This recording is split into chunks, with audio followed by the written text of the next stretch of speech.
वैसे तो दोस्ती में ना थैंक यू की जगह होती है और ना ही सॉरी की, लेकिन कभी कभी कुछ दोस्त ऐसी गलती कर बैठते हैं जिसके लिए सॉरी भी कम पड़ जाता है। ऐसे ही मेरा एक जिगरी दोस्त था।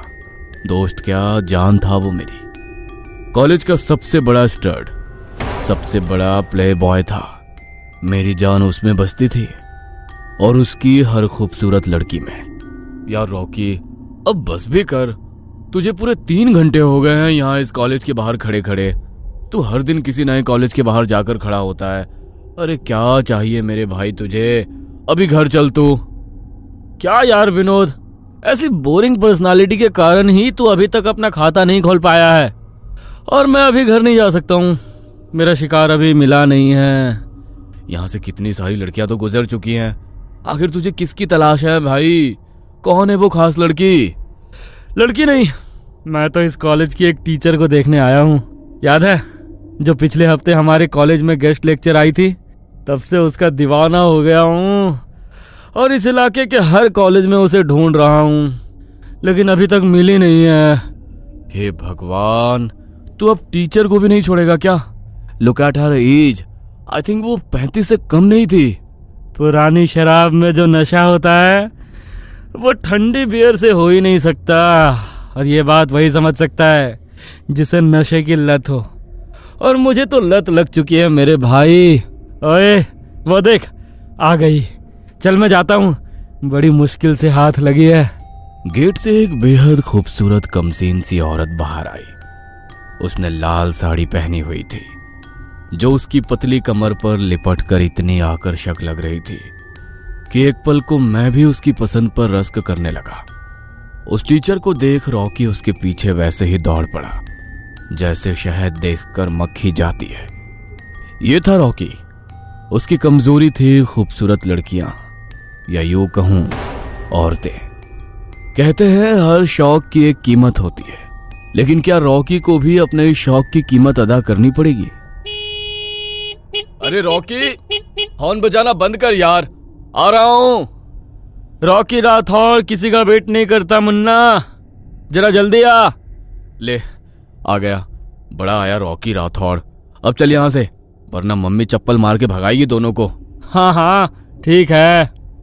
उस दिन मैं भी हर शाम की तरह रॉकी के साथ घूमने निकला था, लेकिन मुझे नहीं पता था कि वो शाम आम नहीं होने वाली थी। रॉकी मुझे एक बढ़िया से कैफे में ले गया था। अब मैं ठहरा लड़का, इसलिए वहां जाने में मुझे थोड़ा संकोच हो रहा था। कुछ देर बाद हमारा ऑर्डर लेने के लिए एक वेट्रेस आई, जिसे देख मैं दंग रह गया। वो एकदम खूबसूरत लड़की थी। सफेद सूट में वो किसी अप्सरा से कम नहीं लग रही थी। उसने बाल बांधकर पोनी टेल बना रखी थी और उसके पास से फूलों की मदहोश कर देने वाली महक आ रही थी। सर, आपका ऑर्डर प्लीज। अबे बोलना, कहाँ खो गया है? तुझसे कहा तो था साले कि पार्टी मैं दे रहा हूँ, फिर भी सन्नाटे में पहुंच गया। अरे मैडम, आप ऐसा करो, 2 पेप्सी और छोले भटूरे ले आओ, इसका फ्यूज चला गया है। ठीक है sir. Anything else for you sir? लड़की ने मुस्कुराकर मुझे देखा तो मेरी बोलती बंद सी हो गई। No no thanks. वो कोई आम लड़की नहीं थी। उसे देखने के बाद मैं मदहोश हो गया था। आज पहली दफा मैंने किसी लड़की को इस नजर से देखा था। उसकी खुशबू जा ही नहीं रही थी मेरे मन से, और ये देखने के बाद रॉकी ने मेरी आंखों में महसूस कर ली थी। लगता है आज तुझे भी नशे की तलब लगी है। चलो शुक्र है ऊपर वाले का, मुझे तो लगा था कि तू अरे चुप कर यार रॉकी, वो सुन लेगी। अरे पहले जाकर उसका नाम तो पूछ।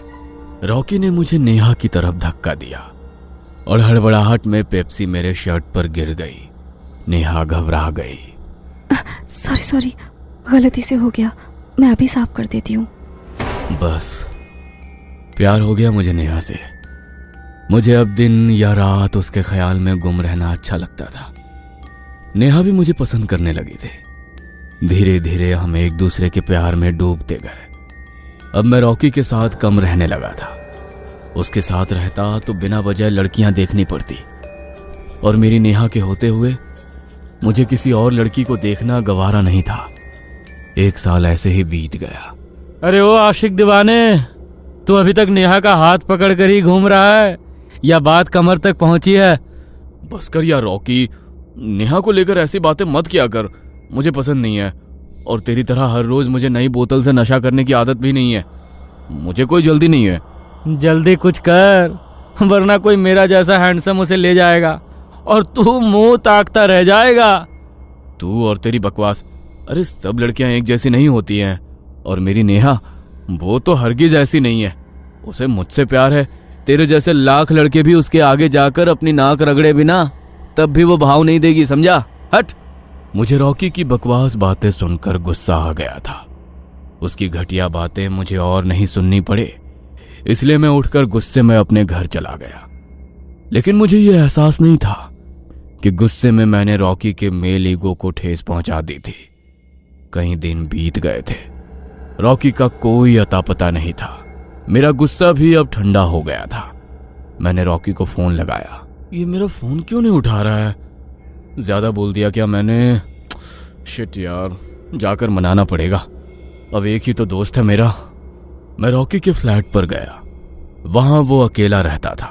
एक चाबी हमेशा मेरे पास ही रहती थी। मैंने दरवाजा खोला।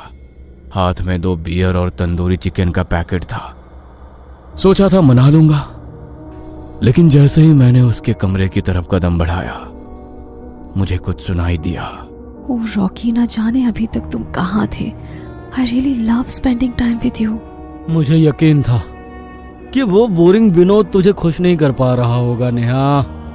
फिक्र मत करो, मैं हूं ना, और उसे कभी कुछ पता नहीं चलेगा। मुझे तो लगा था तुम सीरियस हो जाओगी उसके साथ। ओ कम ऑन, सीरियस और उसके साथ? क्या ये मैंने क्या सुन लिया था? क्या ये कोई बुरा सपना था? मेरी गर्लफ्रेंड मेरे बचपन के दोस्त के साथ? छी! सोचकर ही घिन आ रही थी। मेरे हाथ से पैकेट छूट गया। मैं सीधा वापस घर चला गया और सामान पैक करके गांव निकल गया। जब भी मैं परेशान होता था तो अपनी दादी के गांव चला जाता था। दादी तो अब नहीं रही, लेकिन उनका वो पुराना घर मेरे मन को सुकून देता था। मुझे गांव आए 1 हफ्ता बीत गया था। रॉकी और नेहा के फोन पर फोन आते रहे। मैंने उनसे बात नहीं की और ना ही अब दोबारा कभी करने वाला था। लेकिन शहर तो वापस जाना ही था, इसलिए एक सुबह मैं वापस जाने की तैयारी में लगा था। तभी पड़ोस से जोर जोर से रोने की आवाज आने लगी। मैं भागा गया। औरतों ने दरवाजे पर भीड़ लगा रखी थी। किसी तरह मैंने अपना रास्ता बनाया। अरे ये तो हरीश भाई है। इन्हें क्या हो गया? कल तक तो बढ़िया थे। पूछो मत भैया, कोई ऊपरी चक्कर था। इसके चाचा के बेटे ने कुछ कराया धराया था। हाँ, अरे उन्होंने क्या कराया, ये खुद ही छिछोरा था, एकदम ढीला। उस पिशाचिनी से रात को मिलने गया था। अब ये तो होना ही था। पिशाचिनी? हाँ भैया, सुना है कि उधर पुराने किले में जो औरत रहती है वो औरत नहीं, पिशाचिनी है। बरसों से जिंदा है। जवान मर्दों को अपने जाल में फंसाती है, फिर उनके साथ सोकर और भी जवान हो जाती है। लेकिन उसके बाद एक भी मर्द जिंदा नहीं बचता है। लेकिन फिर भी जाने क्या जादू है उसमें, मर्द उसके पास खींचे चले जाते हैं। जो अपनी हवस पर काबू नहीं कर पाया तो ये हाल तो होना ही था इसका। इतनी डरावनी और मनहूस खबर सुनकर भी मेरे चेहरे पर शौक से ज्यादा खुशी थी। मेरे दिमाग में ख्यालों की रेल दौड़ गई। मैं शहर वापस गया। मुझे पता था मेरे आने की खबर सुनकर रॉकी मिलने जरूर आएगा। क्या यार विनोद, पागल है क्या साले? कहाँ चला गया था तू? कुछ नहीं, बस गांव गया था, जरूरी काम से। क्यों, तुझे मेरी कमी क्यों खलने लगी? पुरानी शराब नहीं मिल रही है या कोई नई बोतल का चस्का लग गया? अरे छोड़ वो सब, ये बात तू फोन क्यों नहीं उठा रहा था? मौका नहीं मिला। देख विनोद, मुझे पता है कि तुझे सब पता चल गया है। हो गया भाई टशन में, अब माफ कर देना। तू तो मेरा जिगरी है, और वैसे भी वो लड़की तेरे लिए ठीक नहीं थी। देख, मैं नहीं तो कोई और होता, लेकिन अंजाम तो यही होता ना। वो किसी के भी साथ चली जाती। भाई ये समझ ले, तेरे लिए मैंने अपनी कुर्बानी दे दी, वरना मेरा चॉइस तो तू जानता है। कुर्बानी? सही बात है, चल छोड़ अब। अच्छा चल अब पार्टी करते हैं। छोड़ ये देवदास बनना यार, एक जाएगी तो दूसरी आएगी, मुझसे कुछ सीख। हाँ सही कह रहा है तू, लेकिन मैं अभी पार्टी नहीं कर सकता हूँ। अभी वापस गांव जाना है, कुछ काम अधूरा रह गया है, वो करके आता हूँ, फिर पार्टी करेंगे। तो मैं भी तेरे साथ चलता हूँ, साथ में काम खत्म करके आते हैं, फिर पार्टी करेंगे। मुझे पता था कि मैं क्या कर रहा था। मैं जानबूझकर रॉकी को गांव ले गया। दिन ढलने को था। मैंने पहाड़ी के पीछे रॉकी के साथ पैदल जाने का प्रोग्राम सेट किया।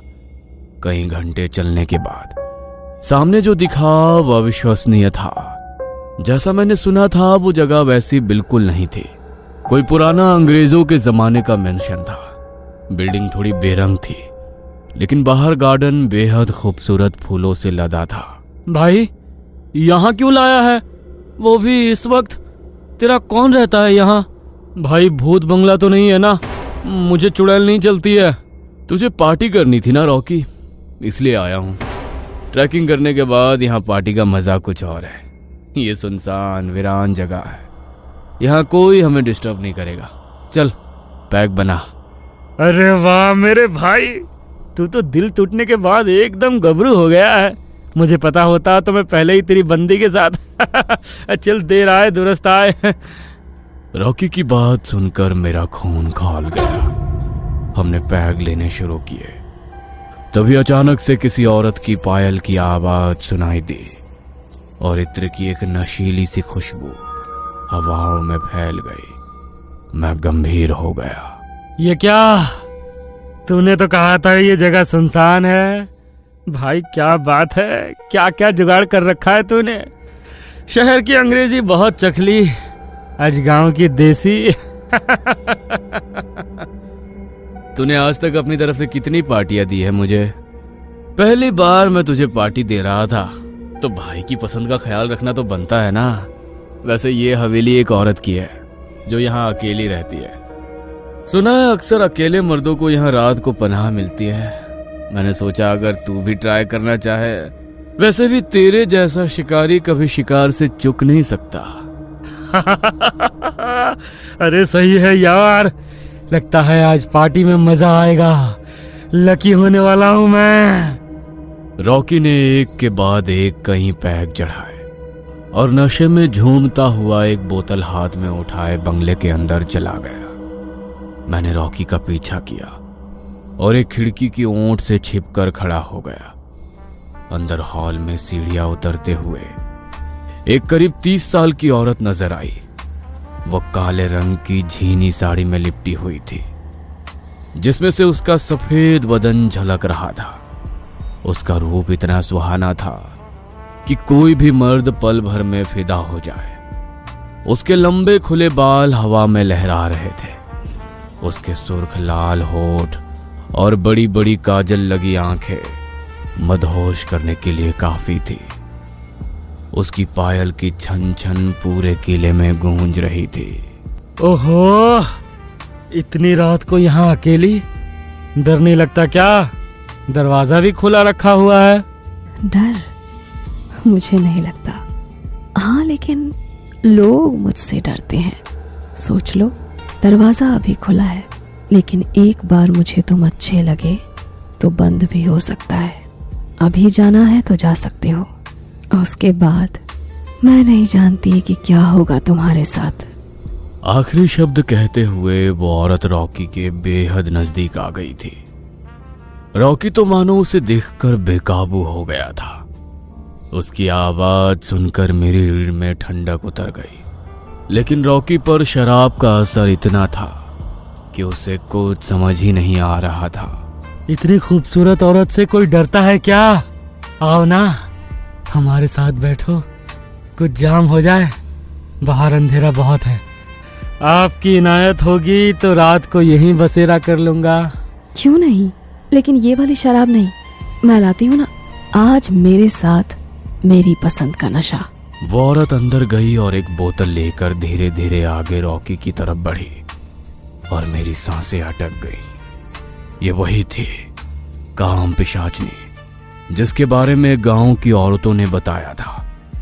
उसने रॉकी के बहुत करीब जाकर उसके गाल को उंगलियों से छुआ। रॉकी के चेहरे पर अजीब सा नशा छा गया। बिन पिए झूमने लगे, अभी तो बहुत कुछ बाकी है। मैंने कब रोका है, शुरू करते हैं ना। औरत ने अपने हाथ से एक जाम रॉकी को पिलाया और उसे अपनी नशीली नजर से देखने लगी। तुम बहुत थके हुए लगते हो, आओ मेरे साथ, अब थोड़ा आराम कर लो। औरत आगे चलने लगी और उसके पीछे उसके सम्मोहन में फंसा रॉकी खींचता हुआ सीढ़ियां चढ़ने लगा। मैं जानता था कि वो अब कभी नहीं आएगा, लेकिन मेरे दिल में जरा भी रहम नहीं था। रॉकी मेरी आंखों के सामने उस औरत के पीछे कीले के अंधेरे गलियारे में गायब हो गया। कुछ देर मुझे अपने दिल की धड़कनें साफ सुनाई दे रही थी और फिर अचानक एक दिल दहला देने वाली चीख। मेरे हाथ कांपने लगे। मैं भागकर अंदर गया और जो मैंने देखा उसे देखकर मेरी आत्मा तक कांप उठी। रॉकी जमीन पर पड़ा था। उसका शरीर बिल्कुल सूख चुका था, जैसे किसी ने उसका सारा खून और ताकत चूस ली हो। उसकी आंखें खुली हुई थी और उनमें आखिरी पल का खौफ जम गया था। वो औरत उसके पैर के अंगूठे से बचा खून चूस रही थी, लेकिन अब वो खूबसूरत नहीं लग रही थी। उसका चेहरा सड़ चुका था, दांत नुकीले और होठों से खून टपक रहा था। उसने धीरे धीरे मेरी तरफ देखा और मुस्कुराई। एक और जवान मर्द। उस पल मुझे समझ आ गया कि रॉकी के बाद अब मेरी बारी थी। बिना वक्त जाया किए मैं भागने के लिए मुड़ा, लेकिन पायल की आवाज मेरे बिल्कुल पीछे थी। छन छन छन। अचानक किसी ने मेरी कलाई पकड़ी। वो पकड़ इतनी ठंडी थी जैसे बर्फ। यहाँ जो आता है वो वापस नहीं जाता। ना जाने कहां से हिम्मत आई, मैंने पूरी ताकत से उसे धक्का दिया और भागता चला गया।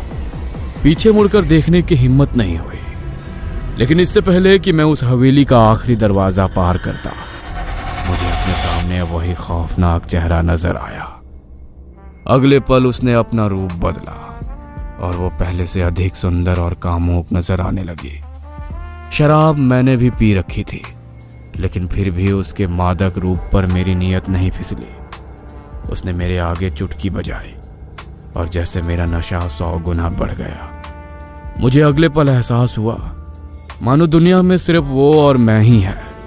चारों ओर से फूलों की मनभावन महक आ रही थी और उसका रूप सौंदर्य मुझे अपनी ओर खींच रहा था। उसने आकर मेरी कमर में हाथ डाल दिया और मुझे लेकर हवेली में जाने लगी। अंदर जाकर, आज रात के लिए मैं सिर्फ तुम्हारी हूँ, अब बस इंतजार खत्म। उसने अपने होठ मेरे चेहरे की ओर बढ़ाए, लेकिन उस मदहोशी में भी मैं किसी पराई औरत को नहीं छू सका। मैंने अपने कदम पीछे हटा लिए। वो गुस्से में बिलबिला उठी। वो चाहकर भी अपने मंसूबे पूरे नहीं कर सकती थी, क्योंकि वो अपना शिकार उन्हीं मर्दों को बनाती थी जो उसके साथ कुछ गलत करने के लिए तैयार हो जाते थे। अगली सुबह जब होश आया, मैं खड़े होने की हालत में नहीं था। मेरा शरीर किसी 80 साल के बूढ़े की तरह हो गया था। मेरे मुंह से बोल भी नहीं फूट रहे थे। गांव के लोगों ने किसी तरह मुझे घर में पहुंचाया। मैं शायद पहला शख्स था जो उस हवेली से लौट कर आया था, लेकिन यह जिंदगी मौत से भी बदतर थी।